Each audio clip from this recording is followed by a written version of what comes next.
Olá pessoal, estou novamente aqui com o livro Cristianismo através dos séculos, uma história da igreja cristã, do Early Kearns, da editora Vida Nova. É um autor de grande gabarito, um especialista, um historiador que tem aí grande bibliografia nessa obra e vale a pena tê-lo em casa. Então, se você não tem esse livro, você pode acompanhar meu canal, que farei vários vídeos aqui com base na bibliografia utilizada aqui nessa obra. E falando especificamente aqui a segunda parte a respeito da Reforma Protestante de uma maneira um pouco mais detalhada, tá? Bom, o Martinho Lutero, ele nasceu em 10 de novembro de 1483. O pai dele era de origem camponesa e ganhou dinheiro nas minas de cobre da área sobre a qual tinha direito e chegou a ficar consideravelmente rico nessa época. Em 1511, ele teve algumas cotas de participação em 6 minas de cobre e 2 fundições. E os tempos foram de dificuldade também para a família do Lutero aí nessa época. Ele foi criado sob uma dura disciplina, certo? Contou que ele, contando, né, algumas histórias, uma vez ele apanhou da mãe até sangrar por ter roubado uma noz. A mãe dele, né, não era muito assim sensível, né, à doutrina da graça. Enfim, certa vez na escola latina, ele levou 15 chicotadas, né, o famoso ensino tradicional. O ensino tradicional que a gente defende não é esse aqui não, tá? Só lembrando aí. Seus pais, então, particularmente sua mãe, crente, muito supersticiosa, inculcaram nele muitas das superstições próprias dos camponeses. Se existe superstição hoje, você imagina naquela época. Bom, alguns desses fantasmas o perseguiram durante a longa luta em busca da salvação de sua alma. E a sua grande capacidade de trabalho, sua força de vontade e seu conservadorismo pragmático acompanharam-no desde cedo. Era uma característica que se via em Lutero. Né? Dizem que ele é revolucionário por aí, mas poxa, olha só, né? Uma das grandes características do cara era um conservadorismo pragmático. Até porque tem gente por aí dizendo que conservador só pode ser católico. Se não for católico, não é conservador de verdade.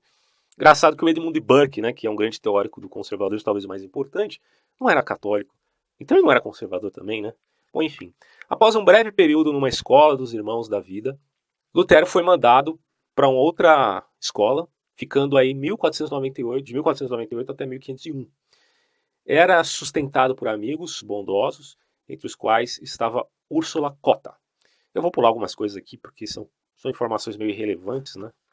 Bom, no inverno de 1508, ele ensinou teologia, aqui já Lutero convertido, peraí.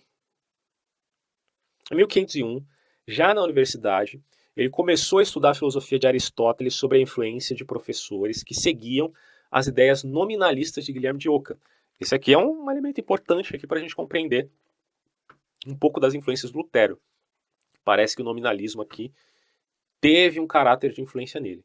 O Ockham ensinava que a revelação era o único guia no campo da fé, mas que a razão era o guia verdadeiro da filosofia. E esses estudos filosóficos de Lutero convenceram-no da necessidade da intervenção divina para que o homem alcançasse a verdade espiritual e se salvasse. Quer dizer, não é simplesmente você fazer essa separação radical, né, entre razão e fé, mas acreditar que há uma necessidade de uma intervenção divina para a salvação do sujeito. Em 1502 ele recebeu o grau de bacharel em artes e em 1505 o de mestre em artes. O seu pai queria que ele estudasse direito. Tá? Isso é famoso entre os luteranos, conhecem muito bem essa história. O Lutero, porém, ficou apavorado durante uma grande tempestade, a famosa tempestade, e aí ele prometeu a Santa Ana tornar-se monge, caso fosse poupado. Talvez a crescente preocupação com a sua alma tenha chegado a um clímax com essa experiência de julho lá de 1505, secamente chamada por seu pai de uma tramóia do diabo. Os grandes críticos aqui iniciais do Lutero, os próprios pais. Bom, 3 semanas depois, Lutero entrou no mosteiro da Ordem Agostiniana, certo? Em 1507 ele foi ordenado e ele celebrou sua primeira missa ali. No inverno de 1508, ele ensinou teologia por um semestre na nova universidade, fundada em Wittenberg em 1502 por Frederico, o eleitor da Saxônia, em 1502. Seus estudos eram também principalmente teológicos. Tais estudos só fizeram aguçar mais ainda a sua luta interior, né? E ele encontrou algum auxílio nos conselhos de amigos. O vigário-geral da sua ordem, principalmente, né, que lhe aconselhou a confiar em Deus e a estudar mais a Bíblia. No inverno de 1510 e 1511, sua ordem o enviou a Roma a negócios. Então, lembrando, ele era da ordem agostiniana. Lá ele viu um pouco da corrupção e da luxúria da igreja romana e começou a compreender a necessidade de uma reforma. Então ele passou muito tempo visitando igrejas e vendo as numerosas relíquias que estavam em Roma. E ele ficou chocado com a leviandade dos sacerdotes italianos, capazes de rezar várias missas enquanto ele rezava uma. Bom, alguns elementos a gente vai entender no decorrer do texto, tá? Em 1511, o Lutero ele foi transferido para Wittenberg e durante o ano seguinte tornou-se professor de Bíblia e recebeu seu título de doutor em teologia. E até a sua morte ele ocupou a posição de professor de teologia. E por essa época ele também celebrava missas no castelo, onde descobria a justificação pela fé. Foi aí que ele teve contato com o texto em Gálatas e depois, obviamente, na Carta Magna de Paulo, a mais importante, a Carta Magna, que é o livro de Romanos. Foi nessa universidade que ele e um grupo leal de professores e alunos amigos aceitaram a fé que se espalharia por toda a Alemanha. O Lutero então passou a ensinar os livros da Bíblia no vernáculo e, para fazê-lo melhor, começou a estudar as línguas originais da Bíblia, né, porque ele traduziu a Bíblia para o alemão. Aos poucos, desenvolveu a ideia de que somente na Bíblia se podia encontrar a verdadeira autoridade, porque ele via uma certa discrepância que existia na prática litúrgica e religiosa daquele período, na Igreja Católica, se confrontada com o elemento da prática dos apóstolos na Bíblia. De 1513 a 1515, ele deu aulas sobre Salmos, em 1515 a 1517 sobre Romanos, e depois Gálatas e o livro de Hebreus. Entre 1515 e 1519, quando preparava sua aula, encontrou a paz interior que não conseguira nos ritos, ou mesmo nos atos ascéticos, ou até na famosa teologia germânica dos místicos, por ele publicado em alemão lá em 1516. A leitura do versículo 17 do capítulo 1 de Romanos convenceu de que somente pela fé em Cristo era possível alguém tornar-se justo diante de Deus. Veja, ele só está repetindo o que Paulo disse. Quem disse? Paulo. Tá? A partir daí, a doutrina da justificação pela fé, sola fidelidade, somente, e também somente Escritura, a ideia segundo a qual as Escrituras, ou pelas Escrituras, é que se encontra a verdadeira autoridade contra o pecado e para o caminho da salvação. O sacerdócio dos crentes passaram a ser os pontos principais de seu sistema teológico, já que a promessa, e aí é importante você ter uma atenção do ponto de vista de teologia sistemática, de como interpretar a Bíblia através de um método gramatical, para compreender como fazer uma teologia juntando todas as partes. Porque, claro, se você faz uma teologia só dos profetas no Antigo Testamento, se você faz uma teologia só com a Torá, se você faz uma teologia só com os apóstolos, ou se você faz uma teologia só com os evangelhos, o que você vai ter aí? Várias teologias. Então, em vista disso, a tentativa desses reformadores era fazer uma teologia que abrangesse, diante dos livros que compunham a Bíblia, uma síntese geral do que é a teologia diante de todos esses textos. Tá? E aí você chega numa prescrição basicamente paulina, principalmente, porque quem fez essa síntese inicialmente foi Paulo, não foi Lutero, não foi a Igreja Católica, ou a Patrística, ou a Escolástica, foi o próprio Paulo, porque a contingência de Paulo era o judaísmo e a transição que ele estava fazendo para uma interpretação mais vinculada à liberdade. Tanto que Paulo dizia lá em Gálatas, né, foi para a liberdade que Cristo nos libertou. Portanto, não devemos voltar novamente a jogo de escravidão. E as pessoas deveriam, portanto, ser livres se tivessem essa oportunidade, porque Paulo também falou, dizendo assim, você que é senhor não pode mais ter escravo. Paulo nem sequer disse isso, mas ele disse, olha, se o escravo tiver a oportunidade de ser livre, então que ele seja livre. Porque foi para a liberdade que Cristo nos libertou. A gente não tem que colocar julgo em cima das pessoas de escravidão. A doutrina paulina é uma coisa incrível que muita gente não conhece, e é só ler. Né? Tá aí na Bíblia, é uma coisa fácil de ler. Quer dizer, interpretar outros 500, né? Mas aí você tem que ler várias vezes. Continuando aqui. A leitura do versículo 17 de capítulo 1 de Romanos convenceu de que somente pela fé Cristo era possível alguém tornar-se justo diante de Deus, porque a nossa justiça é como trapo de imundícia perante Deus, então só mediante a fé, a graça e pela fé podemos ser salvos. A partir daí a doutrina da justificação da fé, sola fidelidade e sola escritura foram fundamentais. Em 1517, Johann Tetzel, que eu mencionei no outro vídeo, o astuto agente do arcebispo Alberto começou a venda de indulgências, próximo ali a Wittenberg. Alberto receberia, o arcebispo, né, a metade do dinheiro arrecadado para pagar o empréstimo tomado dos banqueiros da família Fugger. A gente poderia até dizer que a pronúncia mais correta aqui é a família Fugger, coisa assim, né, porque é alemão e tal. Bom, enfim, enquanto a outra metade das entradas iria para Leão X, para ajudar a pagar pela construção da Basílica ali de São Pedro, famosa construção da Basílica ali do período da Reforma em Roma. Assim, mesmo não tendo idade para ser arcebispo, foi consagrado para tal. E o Lutero e aqueles que o seguiam nessa recém-descoberta da fé, né, bíblica, se revoltaram contra a exploração do povo por esse sistema nefasto de indulgências e decidiram fazer um protesto público. A gente vê que o Lutero não foi inicialmente, né, contra a indulgência propriamente dita, mas contra os abusos que partiam dela. Né? E nas 95 teses que você lê ali, você vai perceber isso de maneira bem clara. Tetzel ensinava que o arrependimento não era necessário para que se comprasse uma indulgência. Né? Comprou, estava perdoado já. Por si mesmo, capaz de dar perdão completa de todo o pecado. Em 31 de outubro de 1517, Lutero fixou suas 95 teses na porta da igreja do castelo de Wittenberg. Eu vi alguns palestrantes aí, se não me engano, até o próprio Leandro Carnal, né, falando a respeito disso, dizendo que Lutero não a fixou. Desculpem se eu estiver errado, tá? Que eu estou tentando lembrar de cabeça que alguma palestra eu ouvi de alguém dizendo que Lutero não teria feito isso de fato. Mas enfim, o historiador aqui do livro que eu estou lendo diz, ele de fato afixou as 95 teses na igreja do castelo de Wittenberg. Tá? Então, enfim. Nelas, condenava os abusos do sistema de indulgências e desafiava a todos que tomassem conhecimento delas para um debate sobre o assunto.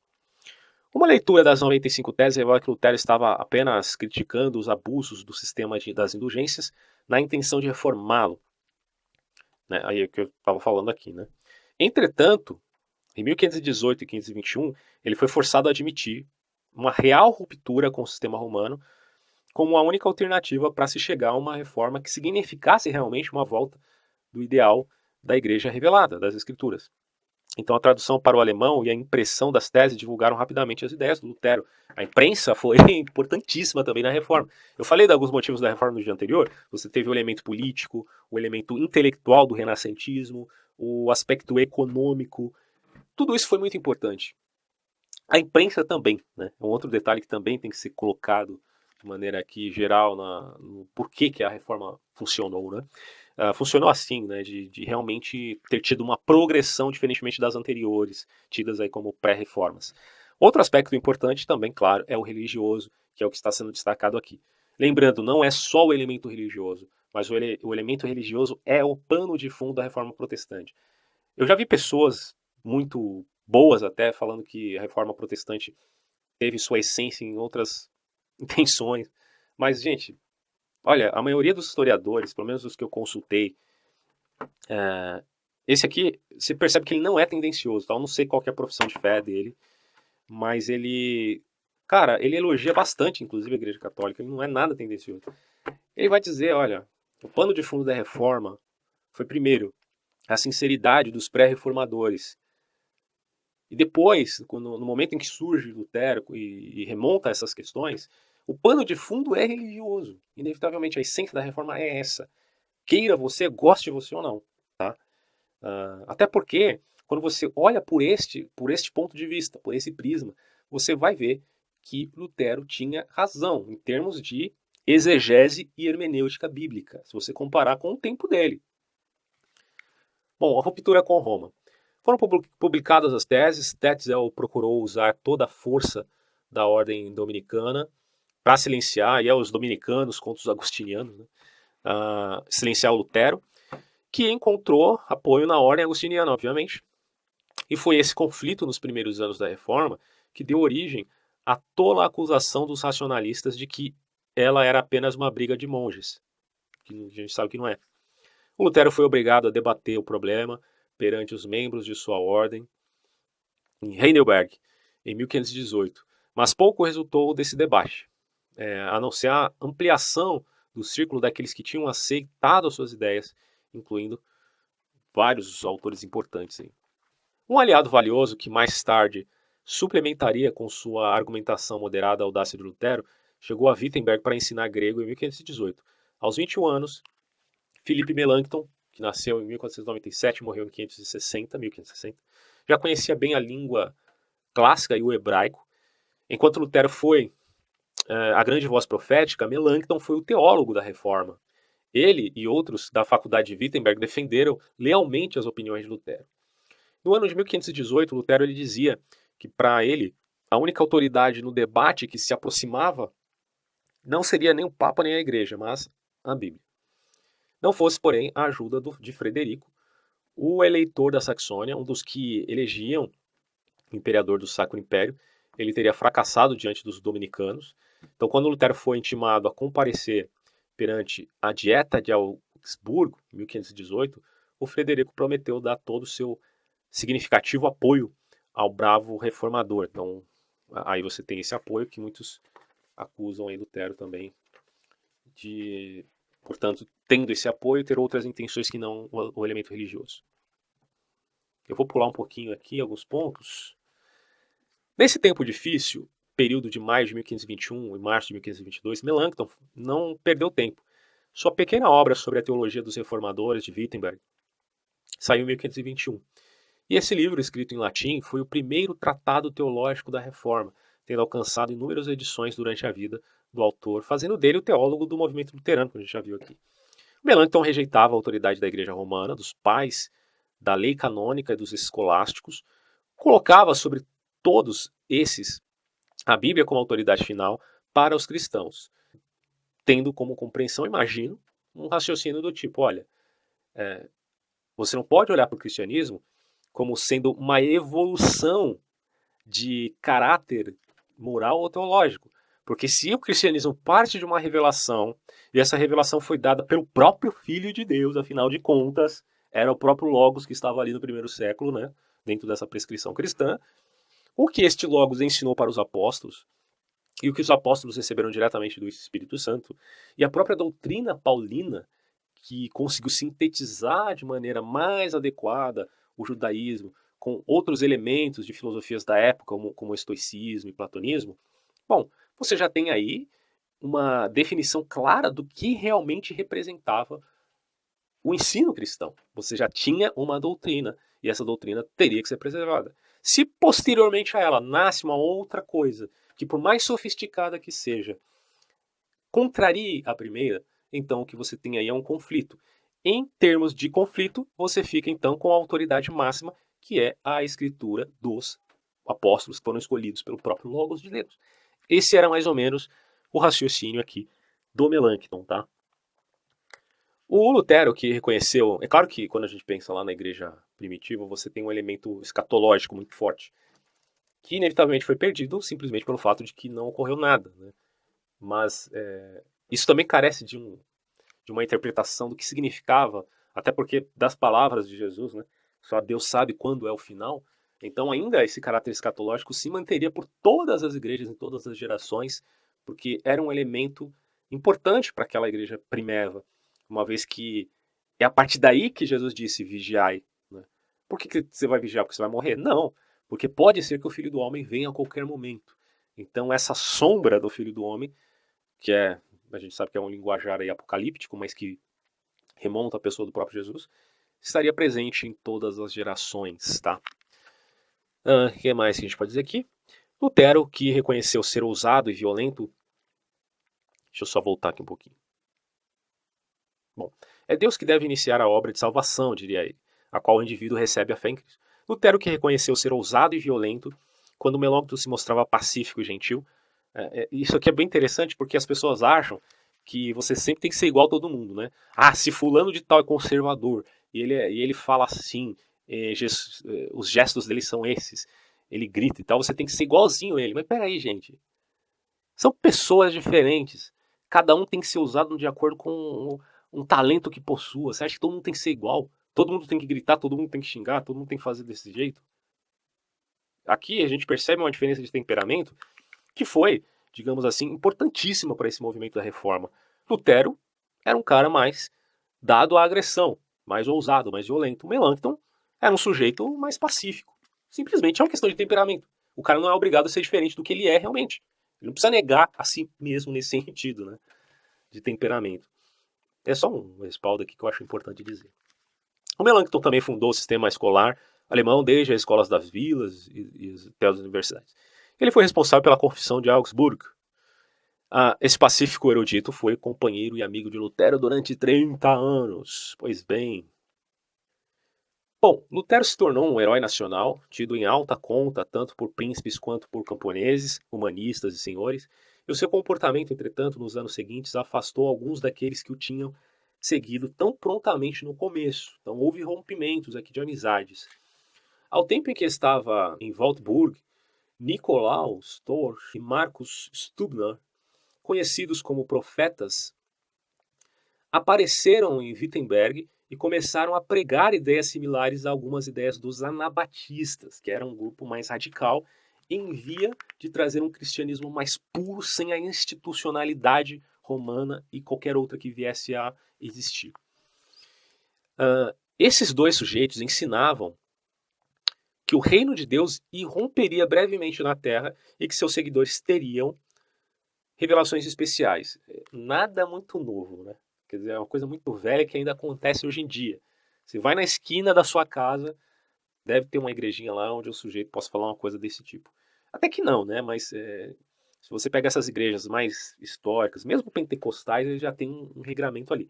Mas tem outras que realmente são caracterizados pelo espírito de seita, ao ponto de datarem o final dos dias. Isso não é novidade em tempo algum, desde do momento que Cristo bateu aqui na Terra.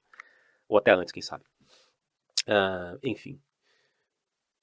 Mesmo sob risco de morte, Lutero retornou para Wittenberg em 1522 e depois de 8 sermões candentes em que salientou a autoridade da Bíblia e a necessidade de uma mudança gradual na igreja, gradual, veja, nada num ponto de vista revolucionário de vamos destruir tudo para reconstruir tudo de novo. Não, tudo é gradual. Lutero derrotou então esses profetas, esses dois sujeitos aí que falavam essas abobrinhas. O setor radical da reforma, então, sentiu que não poderia contar com a ajuda de Lutero, que em 1535 rompeu abertamente com o movimento anabatista. Então você veja que coisa interessante. Você tem um grupo que causa uma resistência, mas sempre tem um grupo mais radical que é apoiado por essa mesma resistência. E quando os radicais veem que você tenta ser um pouco moderado, você, para os radicais, já é tido como um traidor. E logo, você deve, então, se dispersar deles, porque o caminho que vocês estão traçando é um caminho mais puro. Então, esse senso de pureza que me preocupa hoje em dia nos conservadores, cara. Tem muita gente aí fazendo seleção de grupinhos, fomentando, fermentando. Acho que o termo fermento aqui é muito válido para se falar desses movimentos de direita aqui no Brasil. E as pessoas estão se transformando em sujeitos quase que desumanos, né? Porque falam coisas, agem de uma maneira assim que não tem a ver sequer com o elemento concreto da realidade. Porque quando você fica indignado com alguma coisa, essa indignação ela tem que ter um respaldo em um elemento concreto.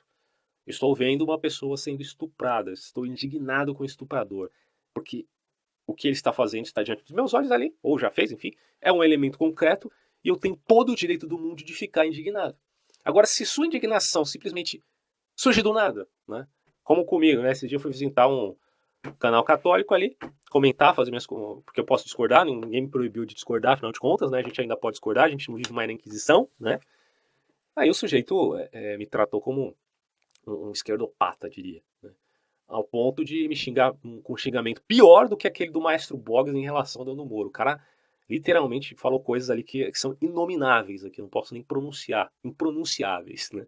Mas não tem nada de inefável, é justamente o inverso. E eu falei, caramba, esse cara aqui é católico. Esse cara aqui é o que diz, que fala contra os esquerdopatas. É esse sujeito aqui?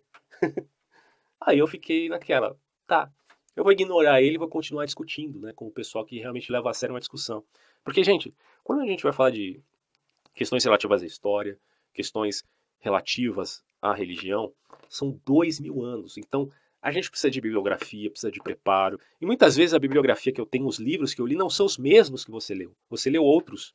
Então, trocar ideia, fazer o processo dialético é importante. Mas para eu assimilar de maneira adequada a dialética, o diálogo, eu preciso deixar você tranquilo no debate, não preciso deixar você nervoso. Porque eu quero adquirir o seu conhecimento também. Vai me enriquecer. Agora, você não admite que o conhecimento do outro possa te enriquecer. Simplesmente adere à ideia, não, ele é meu inimigo e eu tenho que avacalhá-lo a todo custo.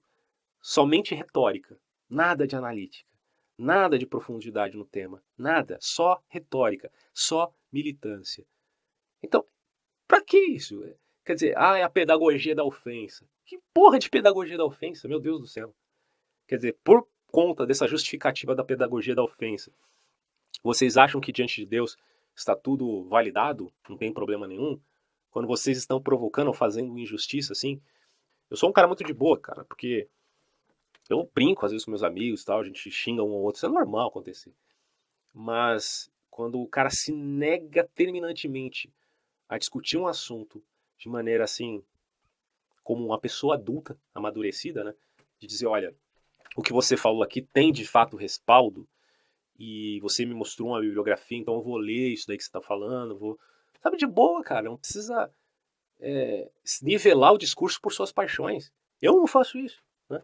Eu estou fazendo aqui um vídeo de boa, falando da reforma, falando dos católicos, não estou xingando católico nenhum aqui, porque eu não preciso, eu tenho um monte de amigo católico, converso de boa, não tem problema nenhum. Agora, de repente, vem esse pessoalzinho avacalhar, né? Como se eu estivesse fazendo um papel do demônio aqui. Porra, pelo amor de Deus, cara. Eu acho assim, vamos ter mais paciência, porque você não sabe de tudo. Olha no espelho, cara. Você é um ser limitado, assim como eu. A gente precisa aprender. Então, se eu estou disposto a passar um conteúdo aqui, eu quero passar esse conteúdo com algum respaldo, né? Por isso que eu estou me respaldando aqui em um bom autor, um bom livro. Então, considere isso. É difícil para você considerar. A maioria das pessoas sempre tem que levar a coisa para um lado pessoal, né? Como se falar da sua religião seria o mesmo que xingar a sua mãe. Quer dizer, e olha que eu estou falando, não estou xingando a sua religião, porque eu também não faço isso. Vamos continuar aqui. Não vamos perder tempo com picuinhas, né? Inicialmente, em suas admoestação à paz, em abril de 1525, Lutero instou com os camponeses que fossem pacientes. Ele falou aos radicais camponeses, meus caros, vamos ser pacientes quanto a essa coisa da reforma. E pediu aos senhores feudais para reduzirem os encargos sobre os camponeses. Porque a revolução dos camponeses era essa, porra. Eles estavam sendo oprimidos. Tem até um trecho aqui que ele fala o seguinte, ó. Vamos voltar um pouquinho. Os camponeses também se tornaram hostis a Lutero em 1525, quando este se opôs à revolta dos camponeses. Tá? Lutero não gostou nada daquela revolta. Os camponeses tinham ouvido Lutero denunciar a autoridade da igreja, afirmar a autoridade da escritura e o direito do indivíduo de ir diretamente a Deus e tal. E assim, aplicaram tais argumentos aos seus problemas sociais e econômicos. Né? Entrou um sentimento marxista aqui, um tanto adiantado, eu diria, né? Porque Marx veio bem depois. O feudalismo trouxe muita opressão aos camponeses, isso é um fato. Os quais, em seus 12 artigos de 1525, pediram uma reforma dos abusos feudais, que podiam ser confirmados como abusos com base na autoridade das escrituras. E foi daí que o Lutero pediu paciência quanto a isso. Mas quando ele percebeu que esse movimento social de caráter revolucionário, veja, quem que tem caráter revolucionário aqui é o Lutero ou os camponeses? Os camponeses. Lutero percebeu isso. E esse movimento revolucionário poderia, inclusive, ameaçar a reforma e subverter os fundamentos da ordem governamental que ele, sim, respeitava, eu vi de Romanos 13, até mesmo nas províncias protestantes. Ele pediu aos príncipes com linguagem violenta, isso é um fato, infelizmente, ele usou linguagem um tanto agressiva em seu panfleto contra o bando de assassinos e salteadores que pusessem fim a essa desordem. Foi isso que ele fez, né? As autoridades, por sua vez, não pensaram duas vezes para fazer uso da força. Milhares de camponeses, então, foram inibidos e, inclusive, mortos, né? E em parte por causa dessa evidente traição, supostamente traição de Lutero, os camponeses do sul da Alemanha permaneceram na Igreja Católica Romana, alguns deles. Então, foi uma coisa assim muito trágica, né? Alguns dizem que chegou a ser 30 mil mortos nessa revolta dos camponeses. E muitos vão dizer, olha, a Inquisição protestante, entre aspas, matou 30 mil pessoas. Mas olha o que foi aqui a Inquisição protestante. A Inquisição foi isso. Houve um rompimento dos camponeses com Lutero. E Lutero falou, olha, se por mim, vocês governantes podem muito bem inibir essa violência aí do bando de assassinos e salteadores, né? O linguajar dele não foi bom? Não. E ocorreu abuso por parte dos governos em vista dessas revoluções camponesas? Sim. Mas isso não foi basicamente provocado, né, por uma intenção religiosa de Lutero, né? A ideia era conter os revolucionários, digamos assim, foi como que na ditadura militar, né? Em termos de contenção daqueles que faziam balbúrdias, que faziam arruaça, mas mais do que isso, né, que eram os agitadores políticos. Bom, outros sentiram a rejeição de Lutero dos votos monásticos, porque o Lutero se casou com uma freira chamada Catarina de Bora, né, em 1525. E isso foi muito mal visto por pessoas que estavam acostumadas a ver o sacerdote, né, como um cara assim solitário, etc e tal. Mas é uma questão assim da época mesmo. Lutero, no entanto, sempre achou ter agido corretamente, tendo conhecido muitas alegrias, né, na vida familiar. Teve 6 filhos, Lutero, e os inúmeros estudantes convidados enchiam tanto a sua mesa que, em algumas vezes, a sua esposa tinha dificuldade em arranjar tanta comida, né, para tanta gente. Foi também infeliz o fato de Lutero não ter sabido conjugar forças com Zwinglio, que liderava, né, a reforma nos cantões do norte da Suíça, antes mesmo de Calvino. E os dois se encontraram no outono de 1529, no que ficou conhecido como Colóquio de Marburg, no castelo de Marburg, de propriedade de Filipe. E eles concordaram em 14 das 15 proposições, mas eles discordavam na questão da presença de Cristo nos elementos da ceia, porque Zwinglio, para ele, a ceia era um memorial apenas da morte de Cristo, mas para Lutero havia uma presença física de Cristo na comunhão, embora a substância do pão e do vinho não se alterasse. Então, questões teológicas, né? E ele argumentava que, assim como o ferro permanece ferro, embora fique vermelho, cereja quando aquecido, a substância do pão e do vinho não muda, mas dentro e fora dos símbolos há uma presença física real de Cristo. Essa posição ficou conhecida como consubstanciação. É uma questão também que é um tanto irrelevante para nós aqui, né? Mas enfim. Vejamos aqui mais alguns elementos importantes. O período das guerras religiosas germânicas, tá?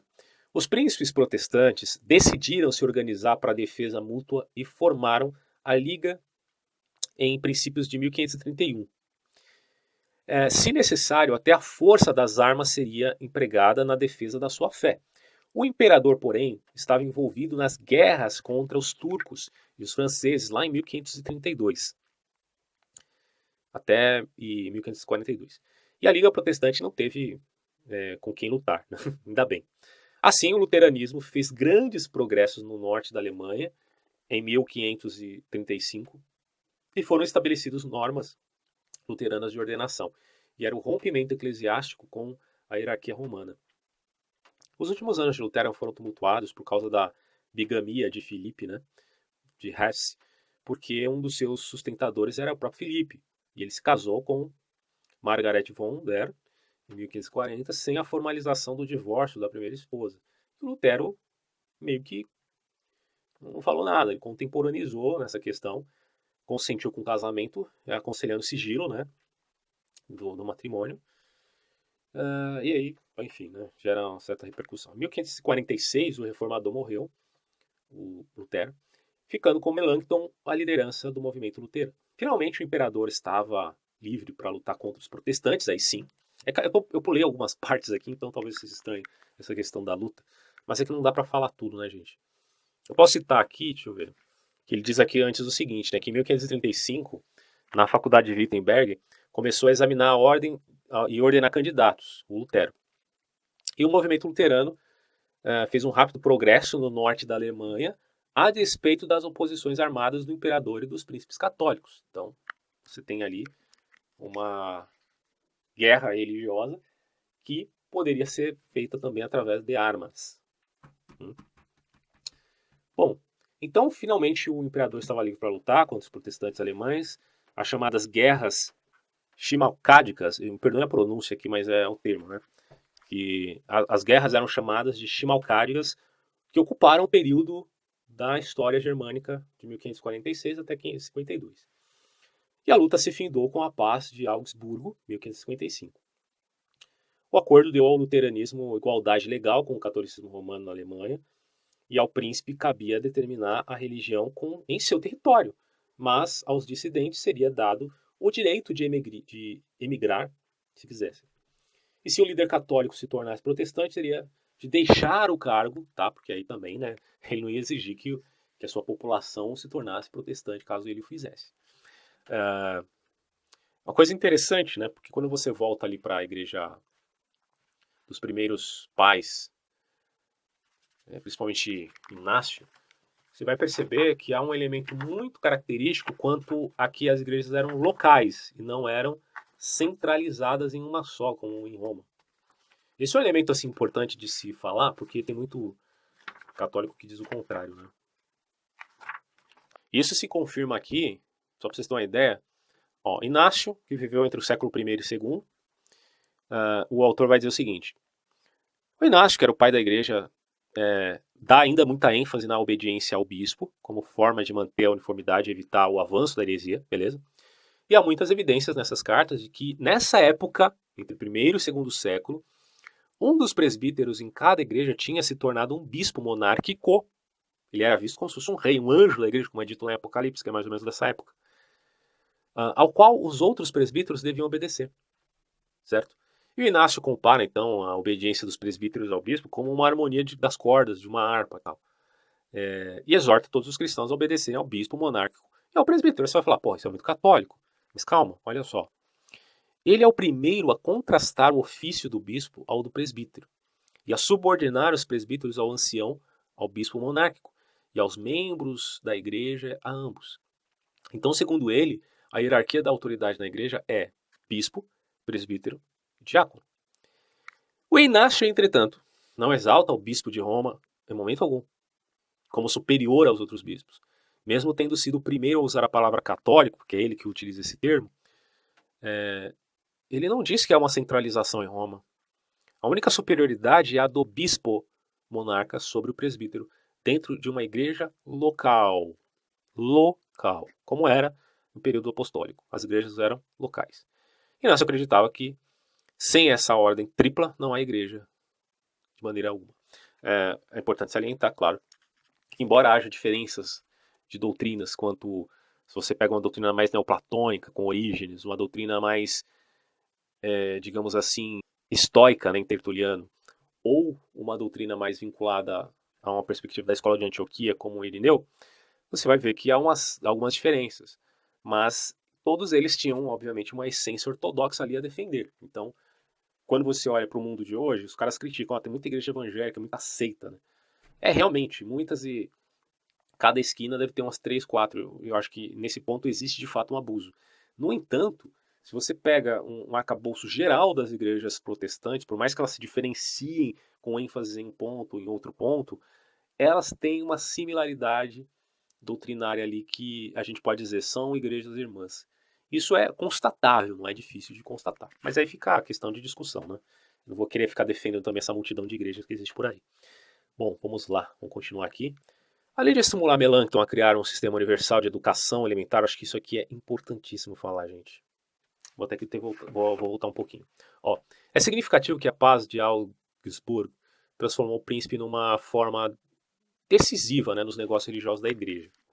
Tanto é que já em 1539, o eleitor João Frederico criou em Wittenberg um consistorium para servir como corte em casos que envolvessem disciplina e divórcio. Então, na década seguinte, o consistório se tornou uma instituição governamental de direção dos negócios da igreja, sob a supervisão do príncipe. E para supervisionar os negócios da igreja local, eram enviados superintendentes, práticas que haviam sido usadas desde 1527, aliás, pelos príncipes da Saxônia.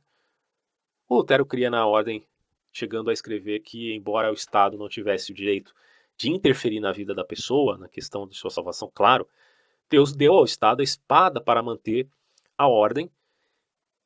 Isso aí é Romanos 13. Lembre-se, Lutero, a prática de Lutero está muito vinculada à teologia paulina. Não, até ipsis literis, assim. Então a gente tem que compreender que as ações dele sempre eram um reflexo daquilo que ele tinha entendido desta doutrina, inclusive no texto de Romanos 13 aqui exposto. O governante do Estado era responsável diante de Deus pelo modo de governar. O Lutero, contudo, se opunha ao recurso da revolução. Então, não era revolucionário nesse sentido. A gente até falou no primeiro vídeo, Lutero era revolucionário. Revolucionário no sentido de inovador, tá? De tentar trazer à tona novamente os valores da doutrina apostólica. Mas ele não é revolucionário no sentido político-social. Né? Aí não. Então, para derrubar um governante arbitrário, opressivo, ele não era revolucionário nesse sentido. Por entender que o tempo ou inimigos externos corrigiriam a situação. Com o tempo, aquelas opressões iriam se modificando através de resistência, não necessariamente com armas. As igrejas territoriais incluíam todas as pessoas batizadas, com os superintendentes apontados pelos príncipes, que eram também responsáveis diante dele, pela adoração uniforme e pela disciplina dos pastores. E Lutero foi um gigante na igreja devido à sua influência tanto sobre épocas posteriores quanto sobre o seu próprio tempo. As igrejas luteranas da Alemanha e dos países escandinavos nasceram do seu trabalho. E foi para elas que ele elaborou os catecismos maior e menor e preparou apostilas, inclusive, para ajudar os ministros em sermões, desenvolvendo um sistema de governo eclesiástico. Ele deu a Bíblia ao povo alemão, né, traduzindo, que em muito contribuiu para padronizar a própria língua alemã. Né, a Bíblia alemã de Lutero foi fundamental para a padronização da língua, além de compor belos e grandiosos hinos, como Castelo Forte, próprio para o cântico congregacional no vernáculo. E além disso, ele estimulou Melanchthon a criar um sistema universal de educação. Ele foi muito importante, e isso que eu queria salientar aqui, num aspecto pedagógico, né, que não existia naquele período. E aí, por isso que ele estimulou Melanchthon, criando esse sistema universal tá, de educação, para elementar, inclusive, para que o povo pudesse aprender a ler a Bíblia em alemão. E a execução dessa tarefa foi recomendada aos governantes, os governantes das cidades alemãs, numa carta em 1524. E em 1530 ele escreveu acerca da obrigação, e aí é uma obrigação dos pais, de enviarem seus filhos à escola. A educação elementar compulsória teve nesses esforços os seus primórdios, e interessou-se ainda pelas escolas secundárias e pela educação universitária. Então, você vê como o protestantismo teve uma importância muito grande em via da ação do próprio Lutero, de universalizar a educação para que as pessoas aprendessem a ler em vista de terem contato com o texto bíblico. Aí você vai falar, mas eles vão interpretar tudo errado. Gente, tanto Calvino quanto Lutero, eles não eram, a própria Nancy Pearcey fala isso no livro dela, eles não eram contra a figura de um educador, de um professor, ou no caso de um eclesiástico, tá, de um clérigo. Eles não eram contra isso, de um guia para entender a escritura. Tanto que as igrejas evangélicas atuais, quer dizer, protestantes, né, tradicionais, mantêm essa postura de ter ali um guia, que seria o bispo, o presbítero, o diácono, enfim. Isso se manteve. Né? Agora, o que eu queria salientar é esse aspecto da educação, que foi levada, né, de maneira a enfatizar o universal. O Lutero colocou a pregação no seu devido lugar, né, estabelecendo o e-mail de instrução espiritual que havia sido largamente usada na igreja primitiva. Acima de tudo, ele levou sua geração a perceber que a cultura não era apenas uma questão da razão, mas da regeneração pela fé em Cristo também. E Lutero não repudiou o individualismo da Renascença, né? Mas fez dele um assunto espiritual ao propor que pela fé em Jesus Cristo, o indivíduo podia manter uma comunhão salvífica com Deus, porque a promessa era de um sacerdócio de cada indivíduo, tanto que o individualismo nasce no cristianismo, né, como dizem alguns, e se fortifica em Lutero por influência renascentista. Então, a gente geralmente fala que esses movimentos humanistas foram ruins. Teve aspectos ruins no renascentismo? Sim. Mas a gente não pode dizer que tudo que dali surgiu era prejudicial. Né? Tem um lado também nessa dialética que trouxe coisas boas, tá? E aí é uma questão de se avaliar. No lugar da autoridade exclusiva da igreja, ele apresentou a Bíblia. Então, quando se fala de igreja protestante, você não está dizendo que a autoridade é da igreja protestante, porque muito católico mede a igreja protestante da mesma maneira que eles veem a igreja católica. Se a igreja católica é a única igreja de Cristo, então, se a igreja protestante está dizendo que é a igreja e eles não são católicos, logo, eles estão querendo competir com a igreja católica. Mas isso não tem nada a ver, porque a igreja protestante, o lema dela é: a autoridade não está em mim, que sou igreja, no sentido de instituição. Não é instituição. É um corpo espiritual. São basicamente pessoas, né, que têm por autoridade o texto que foi legado da doutrina dos apóstolos, que receberam a influência do Logos divino. Né? Mais ou menos isso. Bom, Lutero não negou a necessidade de uma relação comunitária entre o indivíduo e os outros né, na igreja. Insistiu sempre na importância da comunhão com outros membros do corpo de Cristo. E a igreja deveria estar debaixo de autoridade do governo local e não do Papa. Tá? Era local e não um governo universal, porque o governo universal pertence a Cristo e não ao Papa. Já estou terminando, gente. Eu ia falar aqui de outros reformadores. Se eu consigo achar aqui. Eu vou falar de Zwinglio, tá? Ele foi um dos mais humanistas reformadores. Então, para ele, gregos como Sócrates, Platão e romanos como Catão, Sêneca, Cipião estavam no céu. Mas, enfim, afora isso, sustentou a autoridade absoluta da Bíblia, nada permitindo em religião que não fossem autorizados pela Bíblia. Aceitou a predestinação incondicional para a salvação, entendendo que somente aqueles que ouvissem e rejeitassem o evangelho estavam predestinados à condenação. E o Zwinglio cria que a fé era o aspecto essencial dos sacramentos. A ceia do Senhor era uma comemoração e não uma repetição. Então era mais um espírito de comemoração do que simplesmente um ato quase que fúnebre, né, para alguns. E ele concebeu o pecado original como uma doença moral. Né? Tem muita fala do Zwinglio, mas eu não vou dizer aqui, porque a gente tem que falar um pouquinho do Calvino. Né? Bom, Calvino ele era um interessante contraste com Lutero. Né? Lutero era de família camponesa, mas o pai de Calvino era um tabelião que fez dele um membro da classe profissional. A formação universitária de Lutero foi feita de filosofia e teologia, e Calvino recebeu uma formação humanística e jurídica. Por isso, enquanto ele foi o organizador por excelência do protestantismo, Lutero foi a sua voz profética.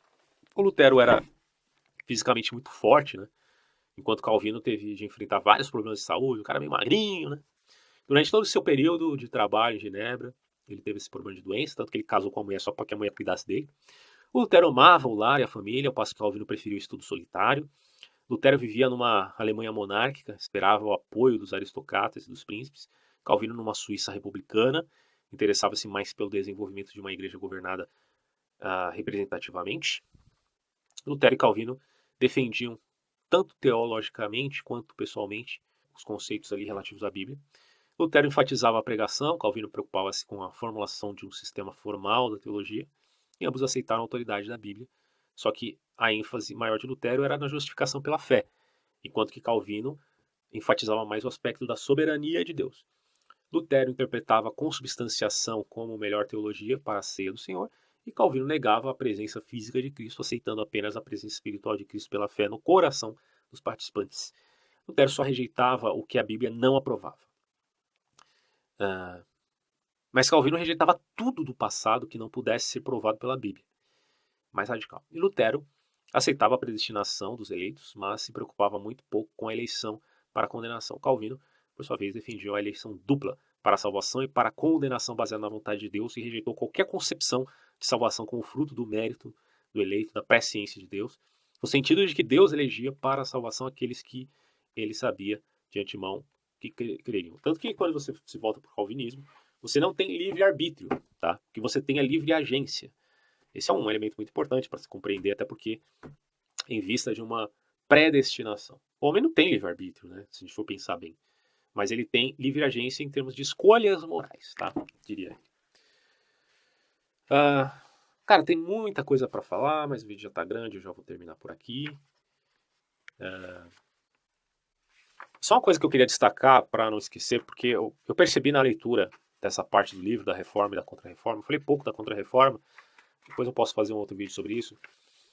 Mas o que me chamou a atenção aqui é o aspecto da perseguição aos anabatistas. Eu acho que caberia até falar um pouquinho sobre eles, né? Porque os anabatistas foram perseguidos pelos protestantes. Eu tenho algumas figuras aqui, depois eu posso jogar no vídeo, onde os anabatistas foram vitimados tanto por protestantes quanto por católicos. Eles foram enforcados, queimados, afogados, até forçados a saltar do topo de pilhas de feno para a morte sobre ferrões pontiagudos.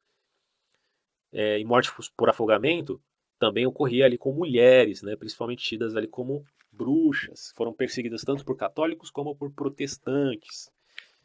Olha que coisa, gente. Os anabatistas eles tinham uma característica interessante sobre a questão da divisão, né, do Estado. Eu não vou ler tudo aqui, depois a gente pode fazer algo mais específico, mas o texto aqui inicialmente sobre a separação de Estado e Igreja vai dizer o seguinte: é difícil sistematizar a crença anabatista, porque houve muitos grupos anabatistas diferentes em suas doutrinas. Uns eram mais radicais e violentos, talvez até juntando-se com os camponeses, e outros não. Isso como resultado natural da convicção de que o crente tem o direito de interpretar a Bíblia como autoridade literal e final. Então você tem um mal nisso aí. Que o Lutero e o Calvino perceberam e disseram, olha, não, tem que ter um guia aí, né? Por mais que você olhe para a Igreja Católica e veja uma rigidez quanto a isso, quando você olha para os anabatistas, o que você tem é uma anarquia completa, né? Não é isso que estamos defendendo, diriam eles. Mesmo assim, há algumas doutrinas em que todos os anabatistas e os menonitas, outro grupo similar, estavam de acordo. Insistiam na autoridade da Bíblia como regra final, infalível de fé e prática, e muitos lhes davam uma interpretação literal, tá? Pouco alegórica, como era a Igreja Católica. Criam que a verdadeira igreja era uma associação de regeneradores e não uma igreja oficial, de que participavam até não salvos. E a maioria acentuava a completa separação entre igreja e Estado e mantinham vínculos com igrejas estatais. Então, o que a gente pode dizer sobre isso?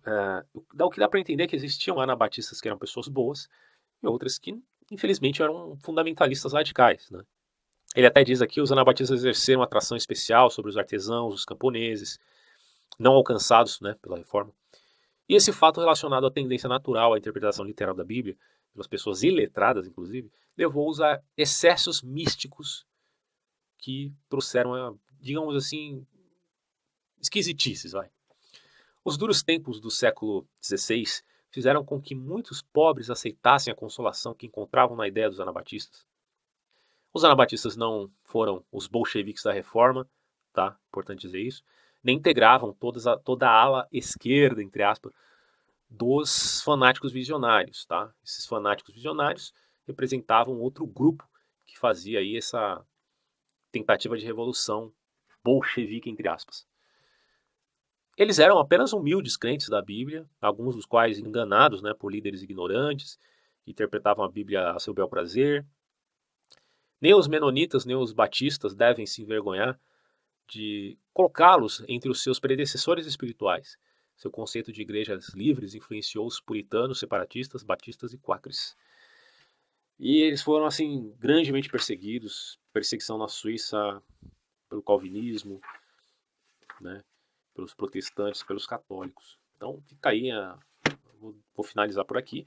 Você vê que é uma grande confusão, né? Coisas boas e coisas ruins. Isso é história. Porque satanizar Lutero, isso é conversa para boi dormir.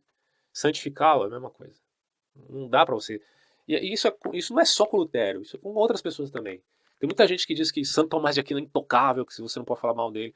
Não fala mal de ninguém, mas questões relativas à filosofia e apropriações que foram dadas no passado podem ser contestadas. Precisa saber como. Eu fiz um vídeo falando do ponto de vista de alguns filósofos protestantes quanto a Tomás de Aquino, o pessoal meio que ficou revoltado comigo, né? Ah, mas ele é santo e filósofo, então não pode falar mal. Mas ele dizia que devia queimar os hereges, né? Não só em termos espirituais castigados no inferno, mas também em termos, digamos assim, cívicos serem castigados. Então, todos nós somos seres humanos, cara. Então, essas questões são muito complexas, coisas boas e coisas ruins. Tentar separar uma da coisa é bem difícil, porque é uma tendenciosidade muito grande hoje em dia. Mas está aí, a bibliografia, o livro está aí para você ler e ter acesso às informações mais detalhadamente. Bom, galera, já estou finalizando então.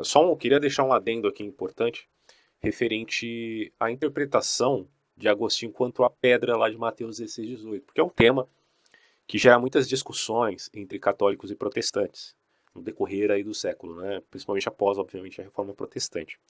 Tem um artigo do William Webster que eu acho interessantíssimo a respeito desse tema, porque ele expõe um texto que tanto católicos como protestantes geralmente conhecem, né? Pelo fato de haver uma grande discussão aí, uma grande dialética em referência a ele, que está lá em Retratações, na obra do Agostinho. Ele vai dizer exatamente o seguinte, deixa eu só achar aqui o texto, é mais ou menos assim. Inclusive tem aqui, eu tenho um site em francês que tem, se eu não me engano, essa obra aí integralmente, tá? Bom, a passagem diz: eu disse sobre o apóstolo Pedro, sou Agostinho falando, sobre ele como uma pedra a igreja foi construída. Mas eu sei que muito frequentemente, em um tempo atrás, eu expliquei que o Senhor disse: tu és Pedro, e sobre esta pedra edificarei minha igreja, que é para ser entendido como construída sobre ele. E quem Pedro confessou dizendo: tu és o Cristo, o Filho do Deus vivo. E assim Pedro, chamado depois esta pedra, representou a pessoa da igreja que é construída sobre esta pedra e recebeu as chaves do reino dos céus. Porque tu és Pedro e não tu és a pedra, foi dito a ele. Mas a pedra era Cristo, em quem confessando, como também toda a igreja confessa, Simão foi chamado Pedro. Mas, aí vai dizer Agostinho enfatizando, que o leitor decida qual dessas duas opiniões é a mais provável. Está lá em Retratações. Depois eu vou deixar a referência aí na tela. Bom, o que é interessante aqui é que claramente o Agostinho ele está trazendo uma certa dualidade, ali, abrindo um precedente quanto a uma posição que ele sustentava previamente. Tanto que tem textos do Agostinho onde ele coloca a referência daqueles que sucederam Pedro em termos de primado, né? Mas aqui ele claramente está, digamos assim, abrindo um precedente. E aí eu nem vou dizer, como dizem alguns protestantes, que ele literalmente mudou de ideia, tá? Até porque quando você percebe que ele fala aqui no final que o leitor decida sobre essas duas opiniões, a coisa fica um tanto desgostosa para os dois lados, tá? Tanto para o protestante, ou seja, Lutero, que é da ordem agostiniana, inclusive, tanto para o católico, porque você imagina, mas peraí, como é que um bispo, no quarto século, me diz um negócio desse? Porque, poxa vida, são praticamente 400 anos aí, depois de Cristo. E aí vem o maior, ou um dos maiores teólogos da igreja dizer que o leitor é que tem que decidir qual que seria, digamos assim, a opinião mais provável, a interpretação mais provável sobre esse assunto. Se esse é um assunto tão fundamental, importante para a igreja, afinal de contas, há esse conceito de herança, de que a chaves foi dada para um indivíduo e através dele haveria uma sucessão quase que hereditária no sentido espiritual, claro, não no sentido sanguíneo, óbvio. Então você imagina o quanto isso desloca, né, essa interpretação para um horizonte muito desgostoso aí para a Igreja Católica, principalmente, tá? O autor até vai dizer aqui, ó, Agostinho não poderia ter sido mais claro em sua interpretação a respeito da pedra. Em sua visão, Pedro é representativo da igreja toda. Assim, em termos gerais, quando você verifica em toda a obra do Agostinho a respeito desse assunto, você percebe que ele toma Pedro, de fato, como uma representação, mas uma representação mais generalizada. Tá? E na declaração acima, ele faz uma exegese de Mateus 16 e explicitamente diz que Cristo não construiu sua igreja sobre um homem, referindo especificamente a Pedro, mas sendo Pedro uma referência. Porque a exegese mais adequada, como eu falei para vocês, quando você faz uma exegese dos textos, o que você precisa entender em termos de teologia? A teologia é baseada na revelação. A revelação é baseada nos textos. É uma alegação cristã, tá? Eu sei que judeus não aceitam isso, por exemplo. Mas você tem ali os textos. A exegese tem que partir de uma síntese do conjunto de todos esses textos, incluindo o Velho Testamento até o final do Novo Testamento. Porque já que eles foram canonizados e aceitos, principalmente canonizados pela Igreja Católica, diga-se de passagem, isso é um fato, mas ao mesmo tempo eles não foram escritos especificamente por católicos em termos institucionais. Eu acho que esse é um ponto importante, porque como eu falei para vocês, Inácio determina esse termo católico como universal. Então, obviamente que os apóstolos eram católicos no sentido universal, tá? Porque Paulo fala uma igreja. Mas quando ele fala uma igreja, ele não está falando igreja institucional. Ele está falando um corpo, considerando inclusive o fato de que dentro desse emaranhado de pessoas, porque a igreja não é uma instituição e nem é um prédio, mas é uma reunião, uma assembleia de pessoas que professam uma determinada crença. E qual que é a profissão dessa crença? A confissão de Pedro. E Agostinho entendeu isso. Ele falou, olha, fazendo uma exegese do texto, é adequado dizer que o fundamento da fé é a confissão de Pedro. Ele confessou, então ele representa o primeiro indivíduo que faz uma confissão, e que diante dessa confissão, inclusive muitos foram martirizados porque não a negaram depois, certo? E em cada geração, uma atrás da outra, até atualmente, século XXI, nossa, quantos 2 milênios se passaram, essas confissões estão empilhadas sobre a primeira, que foi a de Pedro. Então esse é o sentido, tá, da exegese em Mateus. Porque se você pega o contexto, tanto Paulo quanto Pedro, embora alguns digam que Pedro não escreveu as cartas, e sim os discípulos de Pedro, mas é uma questão que eu não vou entrar no mérito aqui, admitem que Cristo é a pedra angular. Né? Isso aí é uma coisa que você tem dentro de uma exegese de todos os textos, com várias referências. Então fica difícil de sustentar a posição de que Pedro represente ele, a pessoa dele, a fundamentação da igreja. Agostinho deixa o precedente para as duas situações, né? Pelo que a gente vê na sua obra Retratações, que, claro, vai tratar de todas as obras anteriores que ele já tinha escrito. Então já é um pensamento amadurecido aí. Né? Então é isso que eu queria dizer. Não sou contra católicos, de maneira alguma. Acho que existem muitos erros também nos protestantes, então o que eu faço aqui é tentar embasar a minha síntese, dada a minha bibliografia, sem querer ser tendencioso como muitos são por aí. Eu não tenho essa intenção. Mas aquilo que eu enxergo e que eu entendi até o presente momento, eu repasso aqui sem choradeira, tá? Eu falo o que eu entendi. E não estou preocupado com a opinião de terceiros, mas é claro que tudo isso está aberto aí à discussão. Então, é só isso. Grande abraço e até próximos vídeos. Tchau.